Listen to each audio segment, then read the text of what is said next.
All right, we'll get started.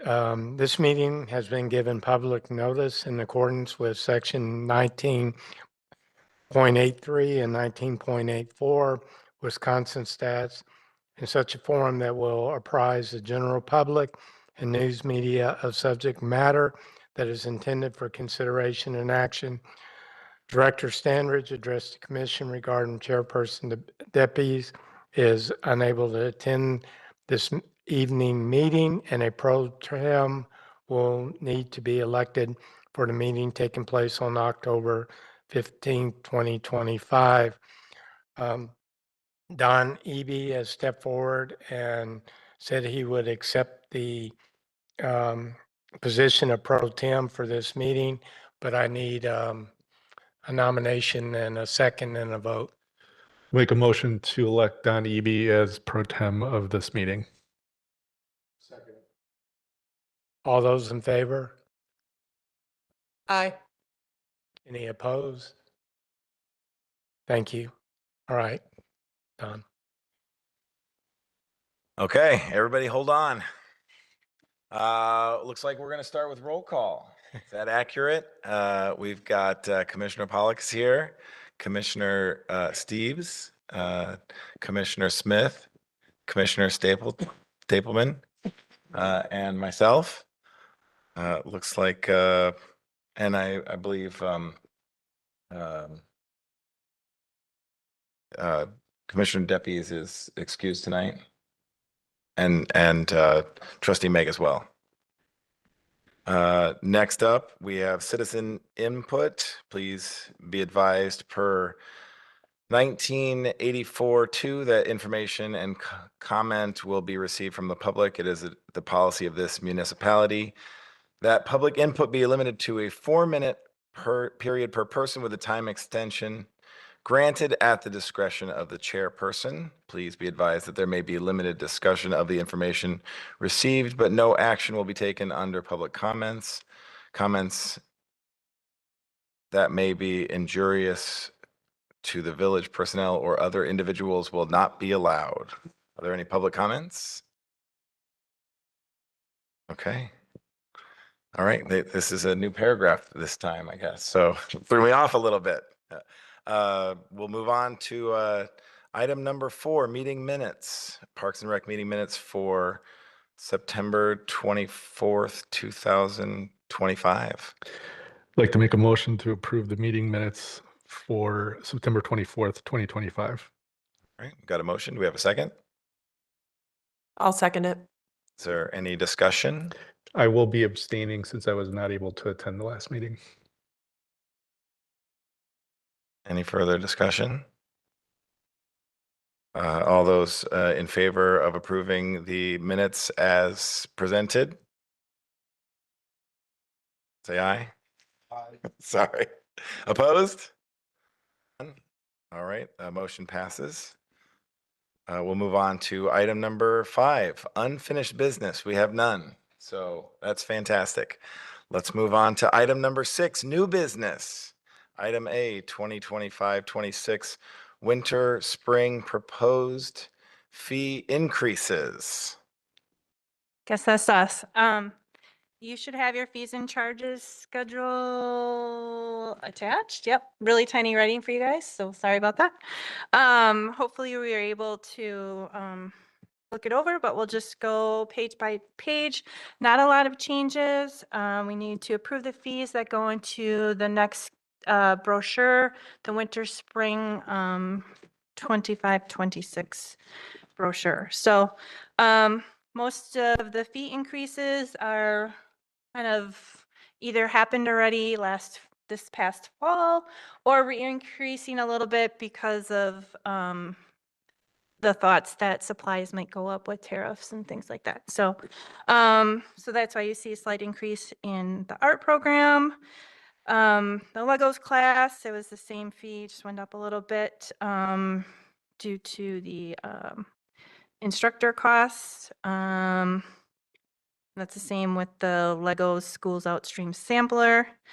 And after school volleyball, again, just the, fees or supply costs. We're no longer doing the bar fitness. That instructor is unable to do that this year.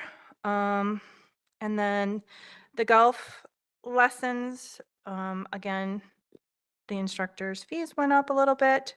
Gymnastics up just $1. Indoor tennis, a couple dollars, and learn to crochet. That was the same fee we used in fall, winter. Any questions on those programs? Where's indoor tennis? At the, Amy Bell oh, School in their gym. Oh. Yeah, yeah, it's kind of popular. yeah, that's nice.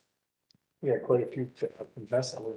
Yeah, we added a class last winter, so we're planning on doing that again. Nice. Okay, the second page, the music fund, music part, I don't know, maybe that's not the second page for you guys. That program in the fall is a 5-week program, and typically in winter, spring, it's a 4-week, but we're gonna make it a 5-week program. So we just did the fees accordingly. Open pickleball, I think that was the only one that's kind of less than what we were making. Yeah, it's losing money, So so we- we're gonna try it, to go up $1 and see if we can break even on that one at least, so that we can keep the program. Um, And that's really, the only reason that's losing money is because we pay. Yeah, well, we pay Richard $30 to run the 2-hour class plus setup and takedown, and then we're paying the school district $54 to rent the gym. Oh, it is 54. Yeah, it's the Gold Gym, so it's $27 an hour. for 2 hours. Because I mean, I've been there and the place is packed. So it trends where it gets really busy and we do great, but then I think people are waiting because there's only 3 courts. Yeah. And then you see, you're hitting 16, 18, 20 people and then 10, 12, it drops down. Yep. And It that's doesn't even break even. it did not last winter, spring. Fall, we made a little bit of profit and then we run the pickleball lessons in the summer that are profitable. But we need to try to boost this one up, and we have Breton doing some different marketing things for it, to try to reach people, like putting it on the village website, like more info, because it's not like if you pull up rec programs to register for something online, you're not gonna see pickleball because you pay for it at the gym, right? So you can't pre-register for it, so people aren't gonna see it. So we put it on the village website, we signed it up for some pickleball forums, trying to do some more creative things to get the word out there. You know, you could do, there's a lot of people who go there and it's not, I'm sorry. Oh, sorry. Thank you, Jan. You know, just one suggestion, I might have told Richard this, is to have a competitive court, like the back court, like a 3, 5 and up. And that way, so if you go there, you know you're gonna play competitive ball. Sure. And because many times, and I don't mind, I teach even, you know, many people are very much a beginner. Yeah. And that's still fun. We laugh, you know, pickleball is all about laughing. And so when you get a court with 2 people that have never played, you play, Yeah. you don't hit the ball hard. And so a lot of people don't come back because of Sure. that. They're like, all right, I want to play. And that's just the way they are. I would be open to talking to Richard about that, like maybe the back court, you know, Yep, where be there's a only one competitive- back end. Be Yeah. competitive court for competitive people that, you know, you're ready to go. And the other 2 would be kind of, because it does draw a lot of beginners, Mhm. which I like. It's fun. It's good. It's fine. But, yeah, cool. Thanks. the pom-poms has gone up. We've already advertised this in our fall winter brochure, so that's kind of done, but it's within this section. Spring soccer, brought it up a little bit, and then the 2 programs that are no longer being held, team training, just really wasn't taking off, and then the therapy dog screening, she's retiring from that, and then tree climbing, the instructor has a little bit of increase for that. And then you'll see the last page has our new programs. We're continuing with the dance and craft workshop.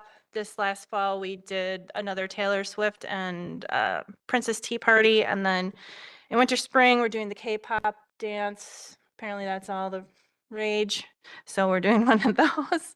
Wendlands is going to do a spring pruning class. We did a fall one, so that was well received. So we're going to do a spring. New this, and actually we started this, it's going to be October 23rd. We have Blades Golf is opening up in the industrial park. They're like a simulator golf, Yeah, simulated golf. They have 8 bays or whatever. So they came to us and said, hey, you want to do a fundraiser? And we're like, sure. So it's $50 for like a foursome to play, or one, or whoever wants to play for that bay for that hour. It's $50. And then we're going to get half that for that fundraiser. So it's all day long on October 23rd. I should have brought flyers. But we can email that out. And so if you want to share that, we're like, yeah, that's great. So we're planning on doing another one in February.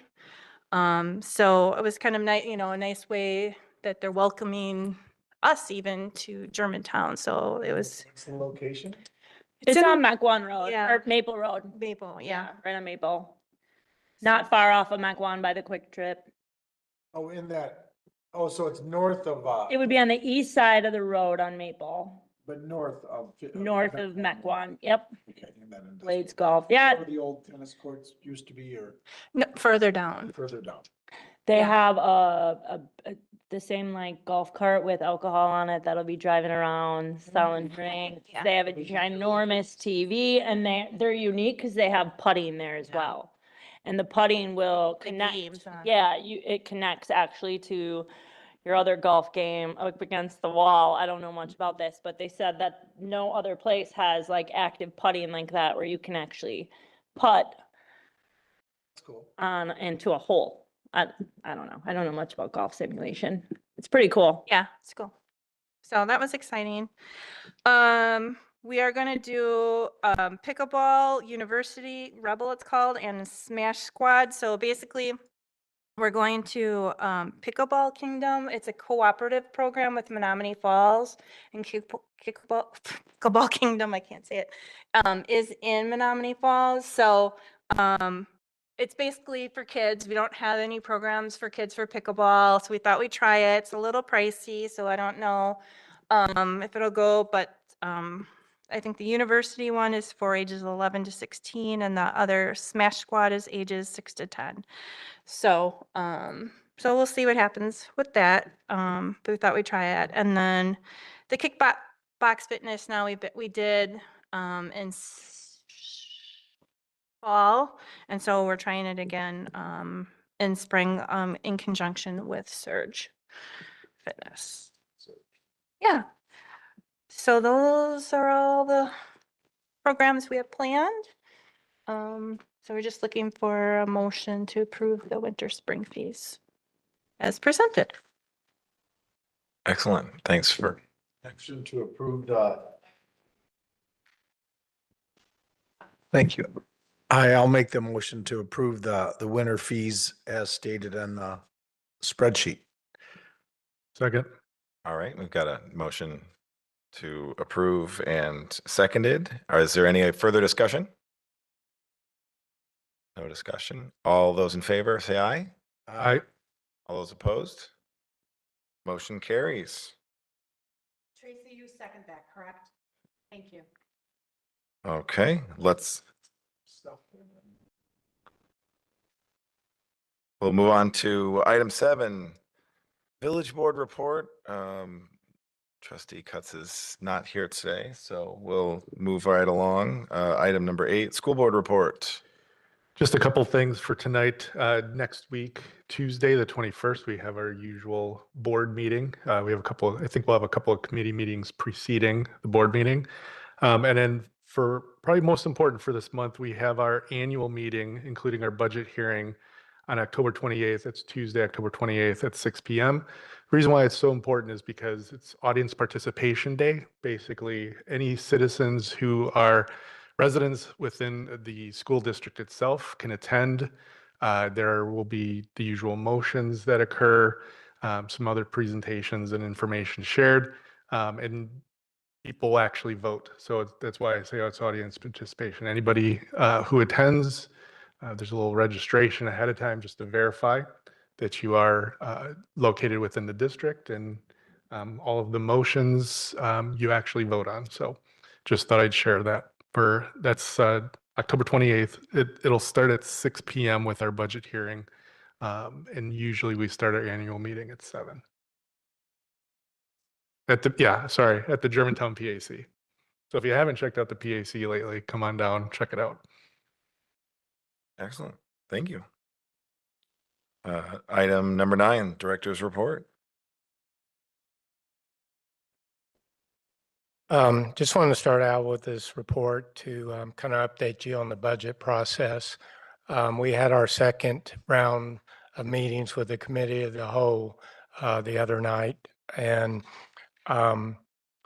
we have not received any more cuts. And as a matter of fact, your influence or your letter of support for the 11,000 that was taken out of our operations and supplies has been put back in through another fund that we have through the village. Us and the library both got back the money that they were going to cut out of our operations. So thank you very much for that. And also thank Trustee Jan Miller for her support. The one item I didn't think I'd have to worry about, but it ended up was the senior center asked for a new audio visual system throughout the building. They haven't had any improvements in 30 years, probably since the building was built. And at first it was well received, but then we had a little bit of an opposition to that. But fortunately, 4-3 vote carried that through as well. So the system will get a new TV. Sound will be in all throughout the building. It's just the system that they had now is old. You had a screen that's not much bigger than the one behind you there that they were watching movies and so forth on. So we'll be able to update everything in there. Now, from here, the budget will be posted in 2 news publications as it stands with some of the cuts that were made and everything. It'll be posted. And then on November 17th, we'll go before the board for final approval of the budget. The only thing is they still have the authority at that time to cut anything that they deem fit if it's voted on. So we still really have one more round to go, but at this point, I feel confident that Parks and Recreation will stand and our capital improvement budget will be passed as well, as we should get that $11,000 back into our budget for our operations and supplies. So What group voted 4-3? well, on the Committee of the Whole, Committee of the Whole. Right. Not the trustees. That is all the trustees. Okay, I thought there were 9. Thank you. 17. It's open to all residents. So we have a problem with the published. portion of it, yes, that gives in there. But that's also supposed to be tonight that the final budget will be approved. Yeah. Trustees voted against it. Allow the Trustee Pieper, Trustee Baum, and Trustee Warren, yeah, Miller also.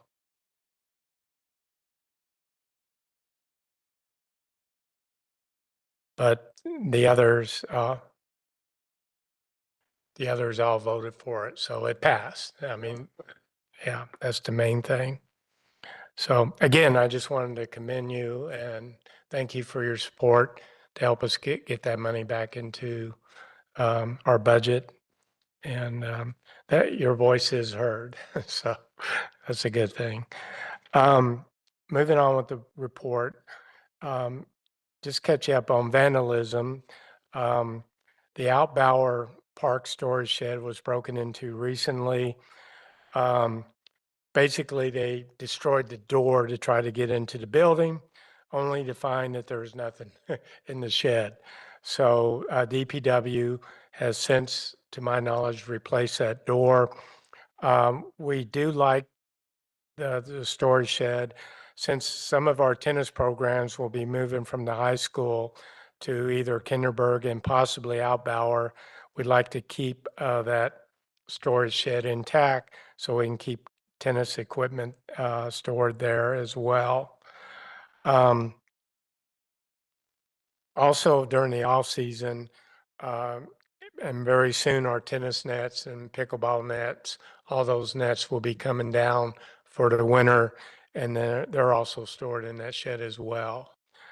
And I think all of you heard about, it's been what, nearly 2 months ago that at Kinderberg, the football, where they have concessions and all that, that was broken into. And also one of the storage sheds was broken into as well. Yep, Friedenfeld, not Kinderberg. No, I'm sorry, Friedenfeld, forgive me. Fortunately, the ATVs that were stolen were recovered, and so they have those again. And I don't think there was really anything else stolen. They broke into the concessions, obviously looking for money, but there wasn't any money to steal. So other than the damage that they actually did to the buildings, there wasn't anything really stolen, or except for the ATVs. And again, they were found. Where were the ATVs taken from? They were taken from in Friedenfeld. If you know, there's those sheds over. Okay, they were stored in those sheds.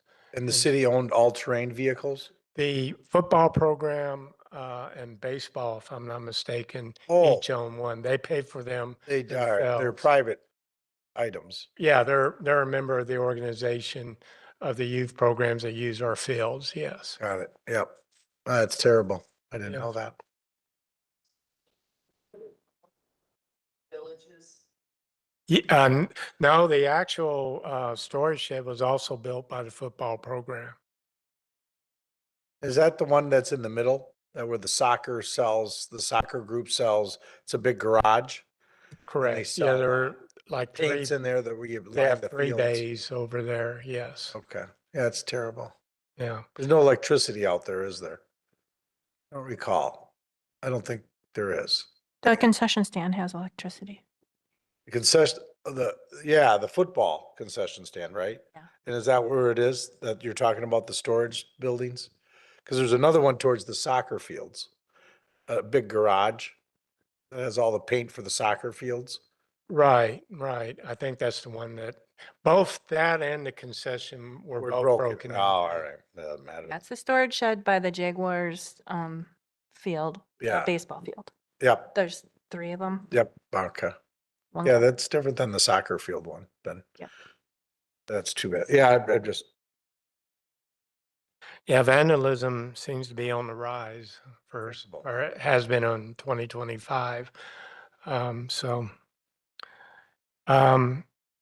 AED, I was approached by a young man named Cooper Jensen who was trying to do an Eagle Scout project, and he approached me and he had this idea about doing an AED, putting an AED device.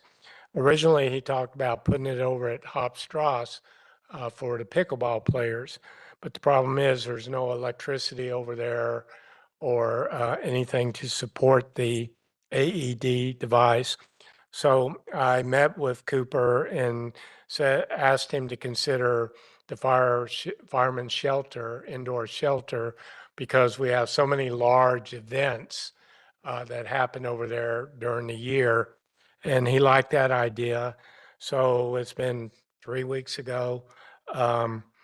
Cooper and his father and his scout leader and myself and Dan Kivalov from the DPW, we all met over at Fireman's Park at the indoor shelter, and we mounted that on the wall. Now, to get into side to the AED requires a special code. And in order, say, one of you, for whatever reason, have to get access to it to use it, you have to call the county emergency line, and they will, if you call 911, that'll put you into the county, and then they will instruct you on the code. And not only that, but they'll give you step-by-step instructions on how to use the AED. So it's an extra safety precaution. So I'm glad that we have it set up that way. And it was also brought before the fire chief, and he approved of it as well. But it's just good to know we have an AED. Now, the code, my staff all have the code if necessary. DPW staff has the code. Of course, fire and the police all have the code. It's just the public themselves would have to call 911 to be able to report that there's an incident and they need the code, and then they'll walk them through the step-by-step on how to use the AED. Guilford, that AED code, is there signage right at the location that says this is, if you need access, this is who you have to call? Right, Okay, yes. all right. Yes. And it's inside the facility though, It is inside the facility. by the yes. bathrooms? No, as you're inside the multipurpose room there, actually we found a wall with an electrical outlet.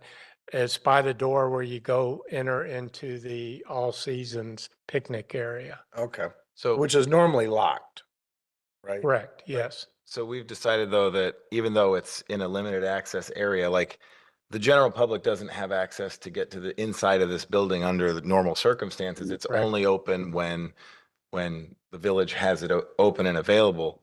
You know, if that's the case, though, we don't want this AED basically publicly available if there's some kind of emergency. I mean, that's it. I hear what you're saying, and I'm glad that there's information posted, and frankly, having an AED available there is 1,000% better than not having it at all. I'm just generally concerned about the quick access to it because time is of the essence Oh, with this yes. type of thing. So, Right. Well, the reasoning behind it is we have a lot of rentals there, so they would have access to it. And then whenever we have an event in the park, Parks and Rec, DPW, police, fire, all the amenities are there. So usually there will be someone that can get available, the AED. I'm excited that we have one available at the park. That's a great addition. Yeah. yes, Fantastic. I think it is. So. But only when the doors are open. Well, again, yeah, it's Which is fine. It's a start. It's a start. Yep, Good point, for Don. sure. It's a start, Don. okay. The Survive Alive House, we were given notification that we're not being able to do any more program in there after May 1st of 2026. The chief of fire department, his office will move, has already moved in there. And also, future plans will include to expand the current fire station that will be utilizing the space that the Survive Alive House sits on now. So we're still doing programming there up until May. And so basically, have two options, either find another location that we can run the programs, or we cut the programs. Unfortunately, these involve high school kids, so we're hoping to keep the programs, and also I'm hoping further fuel for our desire to remodel the fire station itself. Soccer club landscape project, you guys voted or to approve allowing the soccer club to come in and landscape that bowl area, Friedenfeld.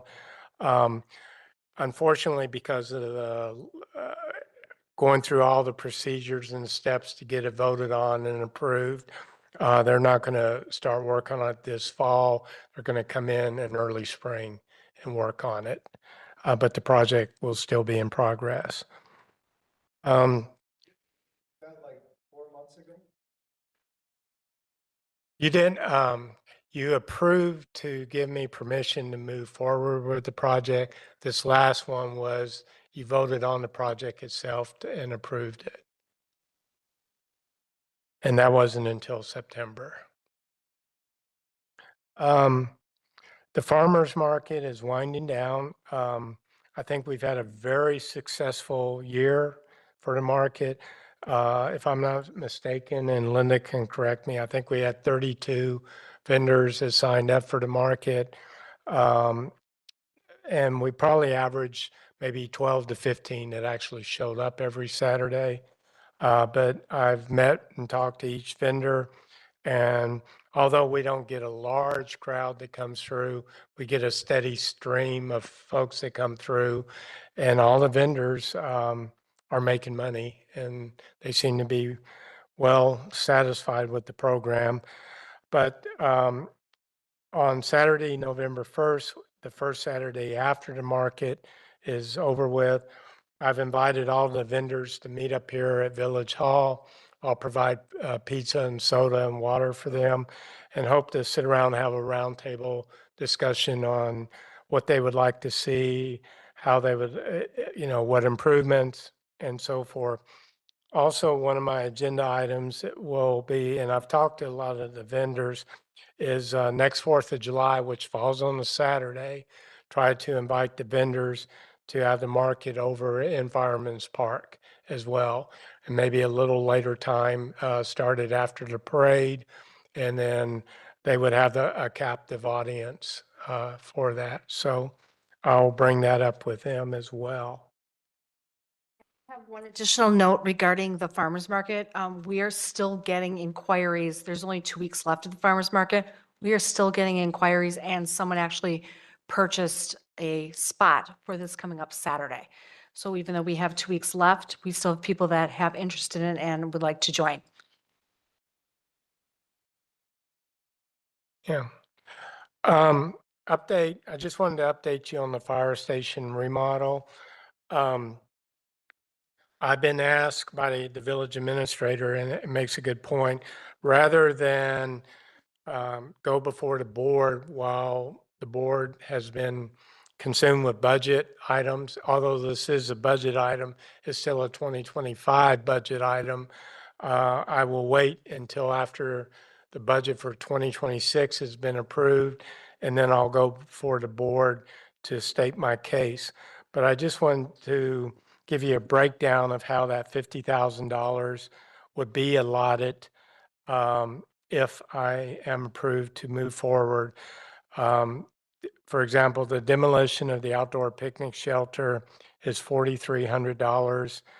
Now, we do have the grates that was approved by the board already put down in the drainage area in the fire station itself.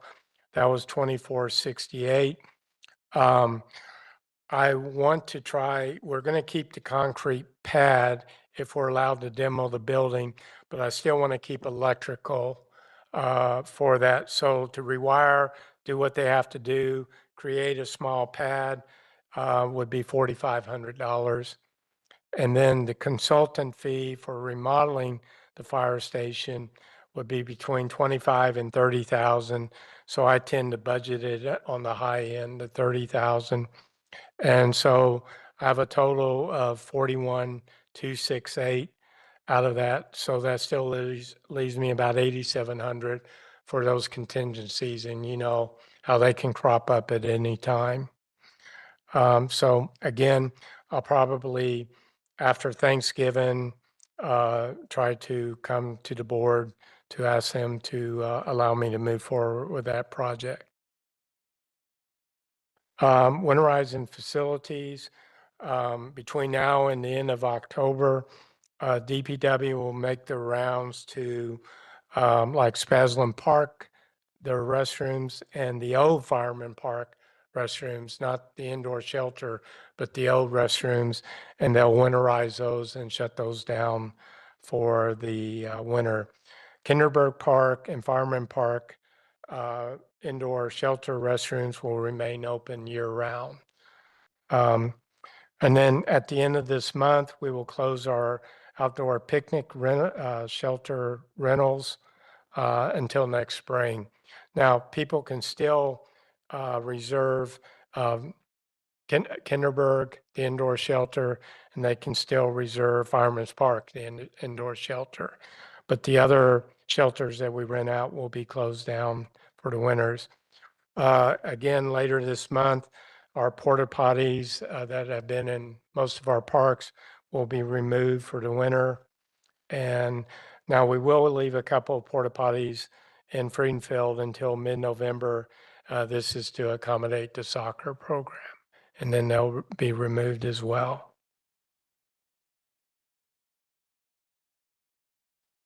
Patty, do you want to update on the? Oh, Sorry.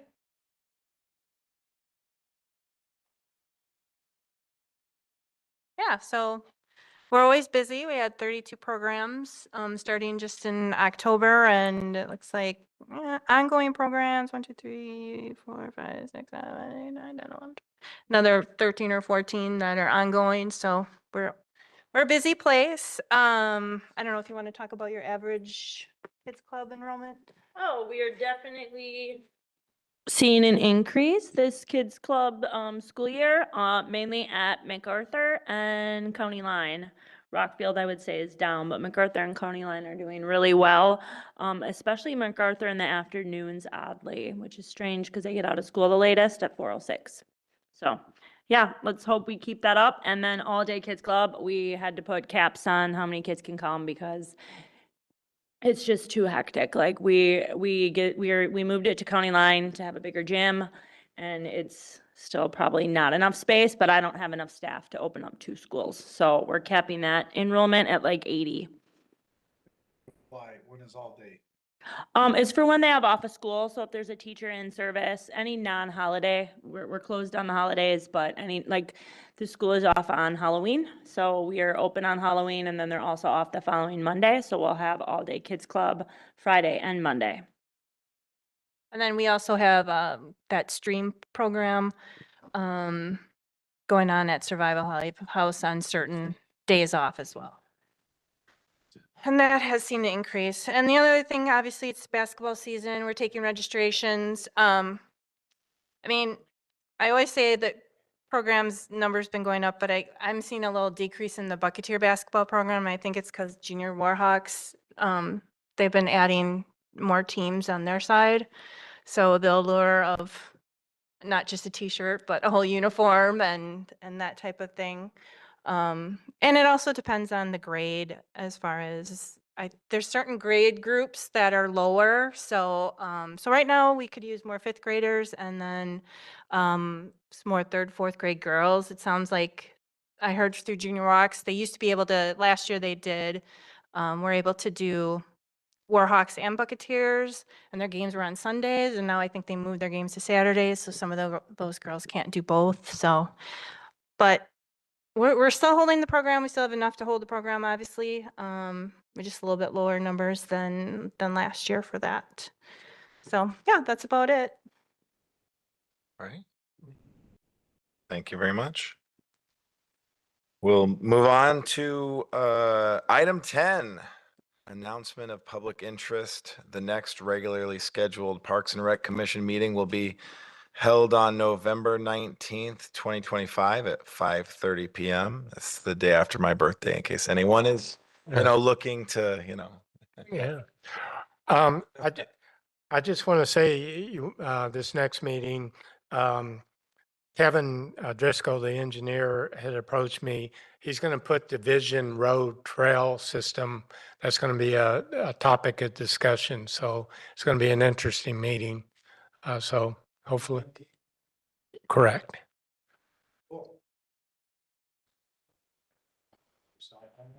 There's just a section of it or something that he was talking about that we have to approve for them to be able to move forward on it.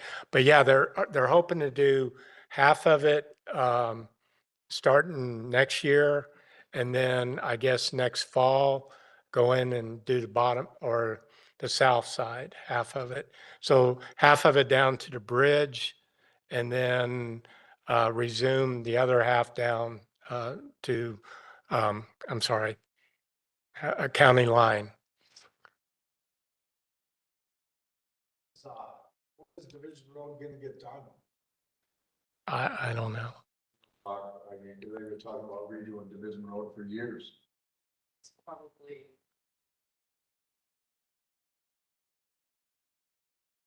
Wow. In between, they have to do, Old Farm lift station, yes. That's why they're doing the north end. Road.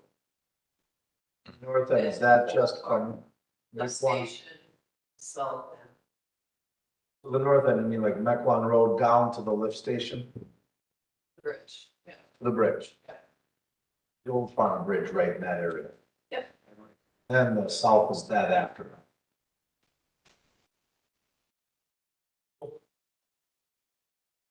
Yes, all right. Item 11, adjournment. I'd entertain a motion. Move to adjourn. Got a motion? Is there a second? I'll second. All right, we've got a motion and a second to adjourn. All those in favor? Aye. All right. We're adjourned.